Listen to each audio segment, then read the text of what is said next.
এই উম্মত তো এক নেকি দিয়া জান্নাতে যাবে। কয় নেকি দিয়া? একটা নেকি দিয়া জান্নাতে যাবে এই উম্মত।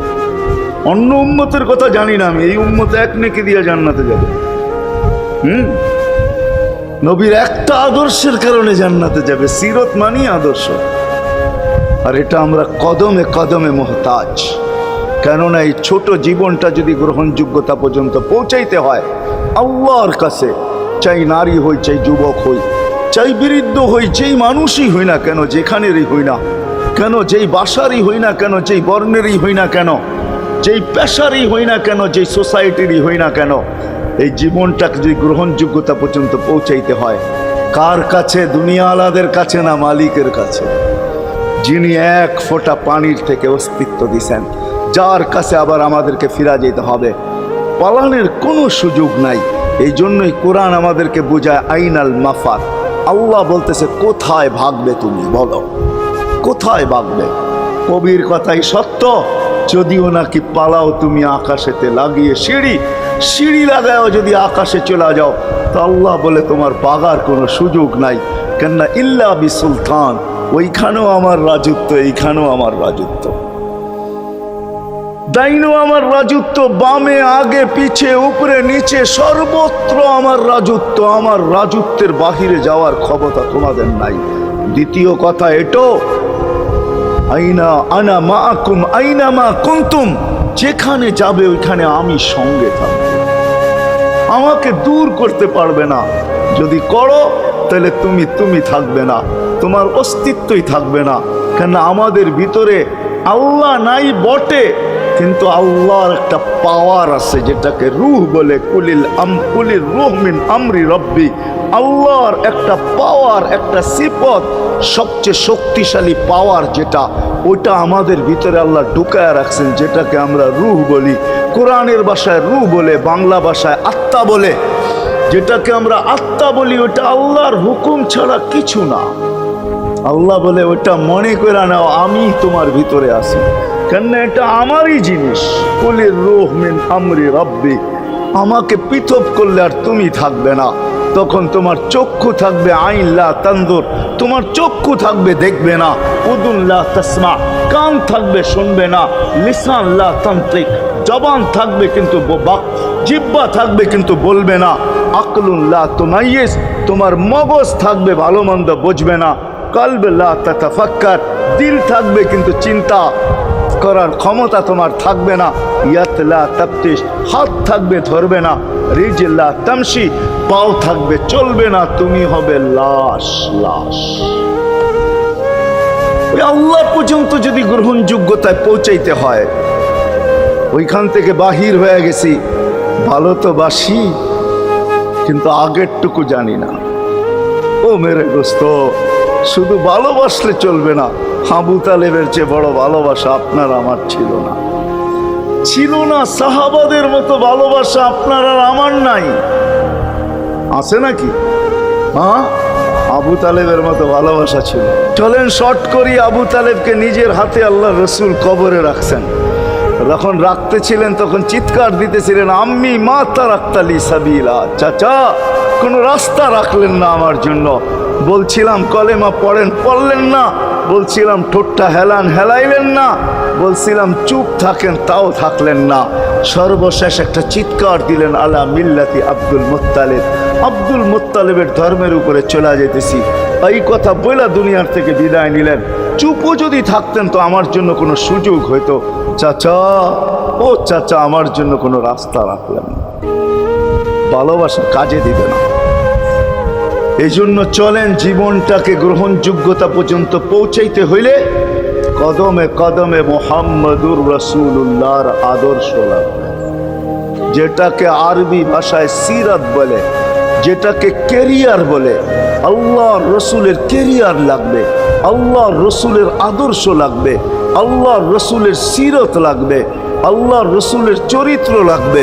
এই জন্যই আল্লাহ কোরআনে বলছেন, লাকাদ কানা লাকুম ফি রাসূলিল্লাহি উসওয়াতুন হাসানা, তোমরা লিমান কানা ইয়ারজুল্লাহ, তোমরা যদি আমাকে পাইতে চাও তাহলে আমার আদর্শ সহজ করছেন, কঠিন করেন নাই। আল্লাহ কঠিন করতে পারতেন, আল্লাহ সহজ করছেন। কেননা আসলে উদ্দেশ্য ছিল আল্লাহকেই মানা, আল্লাহকে মানা উদ্দেশ্য ছিল। কিন্তু আল্লাহকে চোখে দেখা যায় না, মানবে তো মানবে কি করে? আল্লাহর কথা শোনা যায় না, তো আল্লাহকে মানবে তো মানবে কি করে? আল্লাহকে তো দেখা যায় না, আল্লাহকে তো আল্লাহর কথা শোনা যায় না, আল্লাহকে ধ্যান ধারণায় আনা যায় না, কোনো ধ্যান ধারণার ভিতরে আনা যায় না যে আল্লাহর আকৃতি এরকম। আল্লাহকে ধ্যান ধারণায় আনা যায় না, বর্ণনা দিয়ে শেষ করা যায় না। আল্লাহর বর্ণনা দিয়ে কেউ শেষ করতে পারবে না। কোরআন বড় কিছু আমাদেরকে বুঝাইছেন, অনেক বুঝাইছেন যে আল্লাহর বর্ণনা দিয়ে শেষ করা যাবে না। আল্লাহ শুধু আল্লাহ না, 99 নাম দেখলেই বোঝা যায় যে আল্লাহকে। আল্লাহ শুধু আল্লাহ না, আল্লাহ 99টা পদের অধিকারী। বিদায় আল্লাহ ধরা ছোঁয়ার বাহিরে আল্লাহ মানুষ প্রশ্ন করতে পারে, আপনাকে মানবো তো মানবো কি করে, পাবো তো পাবো কি করে? তো আল্লাহ আসান করছেন যে আমার নবীর আদর্শের ভিতরে আমি লুকায়িত আছি। ফুলের ভিতরে যেরকম ঘেরান লুকায়িত থাকে, আমার নবীর আদর্শের ভিতরে আমি লুকায়িত। নবীর আদর্শ মানতে থাকবে, আমাকে পাইতে থাকবে। এই জন্যই রাসূলুল্লাহর আদর্শ দরকার, সিরাত দরকার, কেরিয়ার দরকার। আর কেন আপনি আদর্শ মানবেন না? জীবনটাই তো আপনার জন্য আমার জন্য ছিল, ঠিক না? চোখের পানি ছিল তো আপনার জন্য, চিৎকার ছিল তো আপনার জন্য, রাত ছিল তো আপনার আমার জন্য, দিন ছিল তো আপনার আমার জন্য। দুনিয়ার কোনো মুহূর্ত নাই যেখানে যে আপনাকে আমাকে ভুলে গেছেন, এমন কোনো মুহূর্ত নাই। আরশে যাইও আপনাকে আমাকে ভুলেন নাই। যখন আরশে গেছে আমার বিবেক বলে ওইখানে হারায়া যাওয়া দরকার ছিল।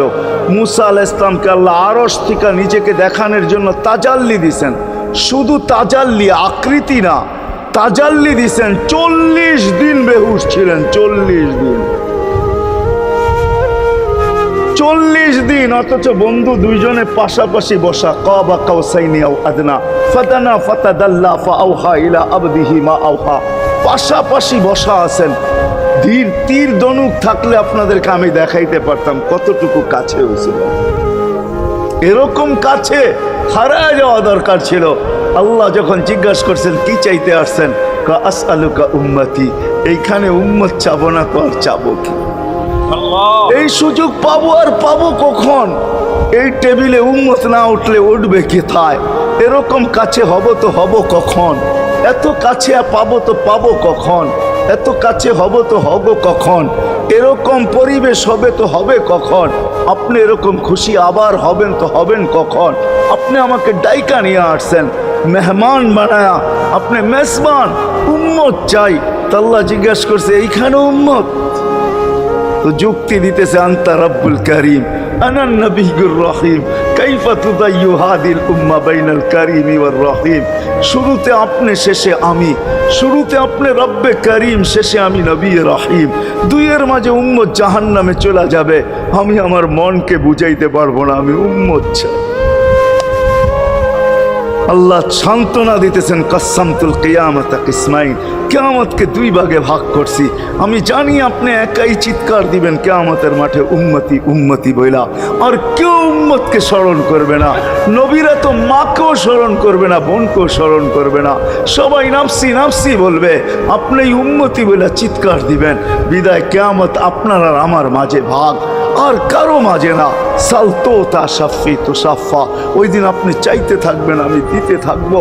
আপনি সুপারিশ করবেন, আমি মঞ্জুর করতে থাকবো।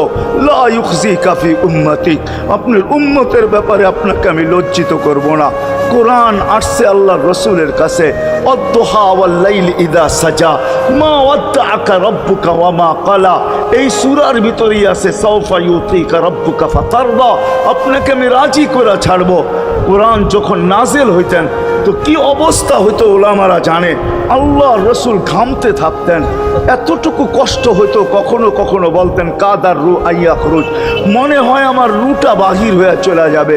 ওই কষ্টের ভিতরে জিবরিল যখন সাউফা ইউতিকা রাব্বুকা ফাতারদা পড়তেছিল, ওইখানেই থামায়া দিছে, জিবরিল থামো। বলছে কেন? সূরা এখনো শেষ হয় নাই। বলছে থামো, আল্লাহ আমাকে রাজি করতে চাইতেছেন, আমি এই মুহূর্তেই আল্লাহর কাছে কিছু চাইতে চাইতেছি। বলছে তোমাকে সাক্ষী রেখা। বলছে কি চাবে? তো চিৎকার দিয়া বলতেছে ইলাহি লান আরদা ইলাহি লান আরদা হাত্তা ইয়াকুনা ওয়াহিদ মিন উম্মতি ফিন নার। ও মাবুদ, ও ইলাহি, ও আল্লাহ, এক উম্মত জাহান্নামে থাকা পর্যন্ত আপনার উপরে রাজি হব। আল্লাহ, এক উম্মত থাকা পর্যন্ত রাজি হব না। যে আরশে যায় বলে নাই, কিয়ামতের মাঠেও বলবে না। উম্মতি চিৎকার দিবে, হাসান হোসাইন দিবে না। হাসান হোসাইন কলিজার টুকরা ছিল, কোনো একদিনের কাহিনী। হাসান হোসাইন জিজ্ঞাসা করছে, নানা যান আপনি উত্তম না আমরা উত্তম? আল্লাহ রসুল সাদা সিধা জবাব দিছে, আমি উত্তম, আমি সাইয়্যিদুল আউয়ালিন ওয়াল আখিরিন, আনা সাইয়্যিদা উলদি আদম, লিওয়াউল হামদি বিয়াদি ইয়াউমাল কিয়ামা। হায় হায়, আল্লাহর জান্ডা কিয়ামতের দিন আমাদের নবীজির হাতে থাকবে। মাধবদের মানুষ বোঝেন আমি যেটা বুঝাইতে চাইতেছি। ওই হাসান হুসাইনের খবর নিবেন না, নিবে উম্মতের খবর। জিজ্ঞাসা করছে, নানা যান আপনি উত্তম না আমরা? আল্লাহ রসুল বলছে, আমি উম্মত। দুইজনে হাসতে হাসতে কুটা কুটা। আল্লাহ রসুল বলছে, এত হাসো কেন? জবাব হয় নাই। মানি আমরা দুইজন উত্তম। কি কইরা তোমরা দুইজন উত্তম? প্রমাণ। আমাদের আম্মাজানকে চিনেন? তা আম্মার পরিচয় দিয়া বলতেছে, উম্মুকা লাইসা বিশাই, আমাদের আম্মার সামনে আপনার আম্মা কিছুই না। আমাদের আব্বাকে চিনেন? আব্বার পরিচয় দিয়া বলতেছে, আবুকা লাইসা বিশাই, আপনার আব্বা আমাদের আব্বার সামনে কিছুই না। আমাকে নানা জানতে চিনেন? চিনেন আমাদের নানা জানকে? আমাদের নানা জানের সামনে জাদ্দুকা লাইসা বিশাই, আপনার নানা জানের তো মানুষ নামই জানে না। অনেকে আছে এখানে আল্লাহ রসুলের নানার নাম জানে না। জানেন? জানে না। আপনার নানার নামই মানুষ জানে না। আমাকে নানা জানকে চিনেন? তো দুইজনকে উঠায়া কোলে নিয়ে চুমা খাইতেছেন আর বলতেছেন, তোমরাই উত্তম। মাইনা নিলাম। হায় হায়, ও মাধবদের মানুষ যে কিয়ামতের মাঠে বলতেন, যে দুনিয়ার থেকে যখন বিদায় নিতেছিলেন, হায় হায়, মালাকুল মউত যখন অনুমতি চাইতেছিলেন, বুকে হাত রাখবো কি রাখবো না, তো বলছে অনুমতি দিব। আইনা আখি জিবরিল, আমার ভাই জিবরিল কোথায়? তো বলছে, দেখা আসছি ফি সামাইল উলা, প্রথম আকাশে। একটু পরে উনি সালাম দিয়া ঢুকছেন, ওনার চোখে পানি ছিল। তো বলছে, আপনি কাঁদেন কেন? বলে, আজকেই এলপিআরে চলে যাব, আর কোনোদিন ওহির বাহক হয়ে জমিনে আসবো না। আপনার পরে কোনো নবী নাই, কোনো রসুল নাই, আমারও ওহির কাজ শেষ। ওহির সুবাদে কখনো কখনো নৈকট্যময় জায়গায় চলে যেতাম, আজ থেকে আর যাওয়া হবে না। আমার চোখে পানি। দীর্ঘ ১.৫ লক্ষ নবী, ৩১৩ জন রসুলের কাছে আমি নিয়ে আসছি। আজকে শেষ দিন, এই জন্য চোখে পানি। তো উনি উল্টা প্রশ্ন করছেন, আপনার চোখে পানি কেন? জিবরিল মালাকুল মউত দাঁড়ায় আছে, অনুমতি চাইতেছে বুকে হাত দেওয়ার জন্য। এখনো এক প্রশ্ন বাকি। বলছে, সেটা কি? বলে, ফামান লিবাদিলি উম্মতি। অথচ ৯ ঘরে চুলা জ্বালানোর মতো তেল ছিল না। খাওয়া তো দূরের কথা, বাতি জ্বালানোর তেল ছিল না। আম্মা জান আয়েশা রাদিয়াল্লাহু তাআলা আনহা বলেন, যদি তেল থাকতো তো খিদার তাড়না এতটুক ছিল, আগে তেল পান করে নিতাম। হাদিস উঠায় দেখেন, লেখা আছে ৯ ঘর ছিল, ৯ ঘর। হাসান হোসাইন ক্ষুধার্ত ছিল, আলী ফাতেমা ক্ষুধার্ত। কারো জন্য কোনো চিন্তা নাই যে আমার পরে আমার ৯ ফ্যামিলির কি হবে, হাসানের কি হবে, হোসাইনের কি হবে, আলীর কি হবে, ফাতেমার কি হবে। যেই সময় চাইতেছেন ওই সময় বলতেছে, জিবরিল আমার পরে উম্মতকে কে দেখা রাখবে? লানত আমাদের জিন্দেগির, লানত আমাদের জিন্দেগির উপরে। এমন জিন্দেগির থেকে জমিন ফাইটা মরা যাওয়া উচিত। আমি তো মাঝে মাঝে বলি, আমাদের জমিনটা উল্টায় যাওয়া উচিত। যে মৃত্যু সময় বলতেছে, আমার উম্মতকে কে দেখা রাখবে? জিবরিল ছুটা গেছেন, ছুটা আসছেন। আল্লাহ জবাব পাঠাইছেন, লা আতরুকু উম্মাতাকা ফারদা ওয়ালা ওয়াহদা। বন্ধু চলে আসেন, আপনার উম্মতকে আমি দেখা রাখবো, আমি দেখা রাখবো। হায় হায়, সবাইকে সালাম দিছেন একবার বা দুইবার, সবার দুরুদ পড়ছেন তো আল্লাহ একবার বা দুইবার, সালাম পড়ছেন কোন নবী রসুলের উপরে একবার কি দুইবার।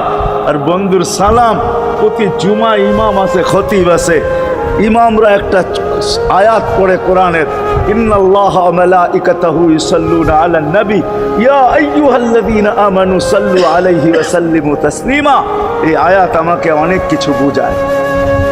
ইমাম ওলামারা, আলেম ওলামারা বলবে এই আয়াতে আমাদেরকে দুরূদ পড়ার হুকুম দিছেন, আমিও বলবো দুরূদ পড়ার হুকুম দিছেন, কিন্তু আমার প্রশ্ন আছে এখানে। আমার প্রশ্ন, আল্লাহ আমাদেরকে পড়তে বলতেছেন, ঠিক আছে, আমরা কয়দিনই থাকবো আর কয়দিনই পড়বো? একদিন তো আমরা মারা যাব, তো আপনার বন্ধুর উপরে দুরূদ কে পড়বে? আল্লাহ বলে, বেওকুফ, দেখোস না ফেরেশতাদের নাম নিছি, ফেরেশতারা পড়বে।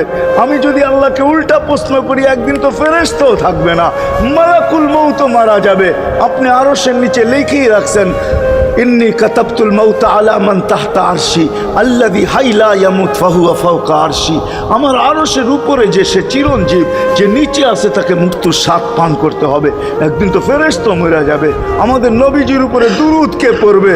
আল্লাহ বলে, গণ্ড মূর্খ, তুই দেখোস না প্রথম আমার নামটা আল্লাহ লেখা আছে, ইন্নাল্লাহা, আমি আল্লাহ পড়তে থাকবো, আমি আল্লাহ চিরঞ্জীব, আমার বন্ধুর দুরূদ কখনো বন্ধ হইতে দেই না, আর দিব না। হায় হায় হায়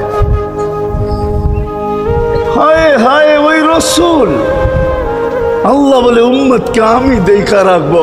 জিবরিল বলতেছে, ইন্নাল্লাহা ইয়ান্তাযিরুক, আল্লাহ আপনার অপেক্ষা করতেছে। উর্দু জগতে খুশির বন্যা বইতেছে। কেন? সব নাচতেছে উর্দু জগতে, এমনকি আরশ পর্যন্ত ঝুমতেছে, হাবিব ইউসিলুল হাবিব। আজকে বন্ধু বন্ধুর কাছে চিরদিনের জন্য চলে আসবে। খুশির বন্যা চলতেছে, অনুমতি দেন না। আল্লাহ উম্মতকে দেখা রাখবে যে মরার সময় চোখে পানি তো আমাদের জন্য পানি। চলেন শেষটা শুনায়া দিয়া শেষ করতেছি। লম্বা হাদিস আমি শর্ট করতেছি, তাহকিক উলামা একরাম করে নিয়েন, আমি শুনায়া দিয়া যেতেছি আপনাদেরকে। নফকা দুইটা হবে। প্রথমটাকে বলে কিয়ামতের জন্য, দুইবার সিংহায় ফু হবে, একবার ধ্বংসের জন্য, দ্বিতীয়টা হবে নফকাতুন নুশুর বলে এটাকে। দ্বিতীয়টা আমাদেরকে কবর থেকে উঠানের জন্য হবে। কিন্তু সব মারা যাবে, আল্লাহ চারজনকে পয়দা করবেন কুদরত দিয়া। জিবরিল, মিকাইল, ইসরাফিল, মালাকুল মউত, চারজনকে পয়দা করবেন। জিবরিল আলাইহিস সালাম কাঁদতে থাকবে, তিনজন জিজ্ঞাসা করবে, কাঁদো কেন? এখনই ইসরাফিলকে সিংহায় ফু দেওয়ার হুকুম হবে নফকাতুন নুশুরের জন্য। আমাকে হুকুম হবে, বন্ধুকে নিয়ে আসো মাকামে মাহমুদে। আমি মৃত্যুর পরে ভুলে গেছি ওনার কবর কোথায়। তিনজন বলবে, জমিনকে জিজ্ঞাসা করো। তো জমিনকে জিজ্ঞাসা করবে, জমিন বলবে, কাদ দাক্কানি আল্লাহু দাক্কা ফানাসিতু। প্রথম সিংহায় ফুতে আল্লাহ এরকম ছানছেন, আমিও ভুলে গেছি রাখছি কোথায়। অনেক সময় হয় জিনিস যাবে খুঁজতেছে সারা ঘরে, ঠিক না? হয় না? হয় না? হ্যাঁ, জিনিস জ্যাবের ভিতরে, পকেটের ভিতরে, কিন্তু খুঁজতেছে সারা ঘরে খুঁজতেছে। পরে পকেটে হাত দিয়া যখন দেখে পাইছে, তো জিহ্বায় কামড় দিয়ে আসতে বেরিয়ে যায়, কেননা গর্ত গরম করে ফেলছিল। এখন গড়ালড়া পাইলে উল্টা এর উপরে গরম হবে, ঠিক না? রাখছো পকেটে, খোঁজো আমাদের কাছে, ঠিক না? আর কাম পাও না, ঠিক না? এখন এর উপরে চড়াই হবে। জমিন বলে, আমিও ভুলে গেছি। ওই দিন আল্লাহ রসুলের কবর থেকে নূর বাহির হবে, নূর নূর নূর নূর, হাত্তা ইয়াসাদ আরশার রহমান, আল্লাহর আরশ পর্যন্ত পৌঁছবে। হুকুম হবে, নিয়ে আসো। আসবে জিবরিল আলাইহিস সালাম, মারবে পর, চিনা মারবে পর, আর বলবে, কুম ইয়া হাবিবার রহমান, আল্লাহর বন্ধু ওঠেন। ও মাধবদীর মানুষ, আপনার আমার হাবিব, আপনার আমার রসুল, যার আদর্শ আমাদের কদমে কদমে প্রয়োজন নিজের এই জীবনটাকে গ্রহণযোগ্যতা পর্যন্ত পৌঁছানোর জন্য, উনি কবর থেকে উঠবে। ওয়াহুয়া ইয়াবকি ওয়া ইয়াকুল, কাঁদতে কাঁদতে উঠবেন আর বলতে বলতে উঠবেন, জিবরিল আইনা উম্মতি, আমার উম্মত কোথায়? হায় হায় হায়। আসেন আজকে এই সিরত কনফারেন্স থেকে আমি তো আপনাদেরকে বুঝাইতেছি, আমার মন চায় জিনদেরকেও বুঝাই, ওদেরকে পাইলে ওদেরকে পায়ে ধরা বুঝাইতাম। জিন ইনসানকে বলতেছি, আসেন আজকে এই মজমার থেকে নবীর আদর্শ শিখেন। নবী আল্লাহ পাওয়া শুধু নবীর আদর্শের ভিতরে। এই জন্য আল্লাহ বলছে, লাকাদ কানা লাকুম ফি রাসূলিল্লাহি উসওয়াতুন হাসানাহ লিমান কানা ইয়ারজুল্লাহ, যে আল্লাহ পাইতে চায়। বল আগের আয়াত কি? বল ইয়াউমিল আখিরা, আর যে আখিরাত পাইতে চায়, আখিরাতের বাদশাহী যে চায়, যে আল্লাহকে পাইতে চায়, আখিরাতের বাদশাহী পাইতে চায়। দুনিয়া 60-70 বছরে এখানে পাইলো যেমন, না পাইলো তেমনই। যে পাইছে তার জন্য সূর্যের গতি যতটুকু, ঋতু তার জন্য যেমন, ঘড়ির কাঁটা তার জন্য যেমন, যে পায় না তার জন্য সমানই। এখানের জীবন কাটা যাবে। বিদায় আসেন আজকে এই মজলিস থেকে প্রতিজ্ঞাবদ্ধ হই যে নবীর আদর্শের উপরে উঠব। আল্লাহর রাসূল সুযোগ দিছেন আমাদেরকে। আমি শেষ কথা বলতেছি, আগে এখন তো ব্রিজ আর ব্রিজ, ফ্লাইওভার আর ফ্লাইওভার, ঠিক না? হয়তো 2-1 বছর পরে আমরা এটাও দেখব যে মাধবদীর ওই মাথার থেকে নিয়ে একবারে কোথায় পাঁচদোনা পর্যন্ত ফ্লাইওভার চলে গেছে, ঠিক না? গাড়ি উঠবে এখান দিয়ে ওইখানে যে নেমা যাবে, কোনো জ্যাম না জট, ঠিক না? হ্যাঁ, কিন্তু একদিন ছিল শাখো, ছিল আমাদের দেশে শাখো, চিনেন? বাঁশের শাখো ছিল। আল্লাহর রাসূল বুঝাইতে চাইতেছে একটা সময় আসবে আমার উম্মত, বাঁশের শাখো, কেউ যদি বাঁশের শাখো থেকে স্লিপ খায় বা গাছে উঠা যদি গাছের থেকে পড়ে যেতে চায়, তো ডাল দইরা যেরকম লটকায়া থাকে, শাখর থেকে পড়তে যায় শাখর উপরের বাঁশ দইরা যেরকম লটকায়া থাকে। আল্লাহর রাসূল আমাদেরকে সুযোগ দিছেন, একটা সময় আসবে উম্মত আমার, একটা সুন্নত ধরেও যদি মউত পর্যন্ত লটকায়া থাকতে পারো, তাইলে তোমাকে 100 শহীদের সওয়াব দেওয়া হবে। মান তামাসসাকা বিসুন্নতি, মান তামাসসাকা বিসুন্নতি ইনদা ফাসাদি উম্মতি। এই জন্য আসেন, আজকে বড় অবহেলিত, বড় দীক্ষিত, বড় লাঞ্ছিত, বড় ঘৃণিত আমাদের রাসূলের আদর্শ আমাদের জীবনে, বড় ঘৃণিত, বড় দীক্ষিত, বড় লাঞ্ছিত, বড় অবহেলিত। সর্বক্ষেত্রে দেখেন, বিয়া দেখেন আর শাদী দেখেন, হয় হয় পোশাক দেখেন আর আশাক দেখেন, সর্বক্ষেত্রে নবীর আদর্শকে আমরা পিছে ছেড়া দিছি। আর যার কারণে আজকে মুসলমান দুনিয়াতে লাঞ্ছিত, যার কারণে আমরা ঘরে লাঞ্ছিত, ঘরের ভিতরে কোনো মিল নাই, মহব্বত নাই। বহুত ঘর পাওয়া যাবে স্বামী এক খাটে, স্ত্রী আর এক খাটে, বহুত ঘর পাওয়া যাবে। হায় হায়, ওই সমাজ লানতি সমাজ, যেই জমাতের সন্তানরা মা বাবাকে চোখ বড় করে দেখে, চোখ বড় করে সামলে, ওটা লানতি সমাজ।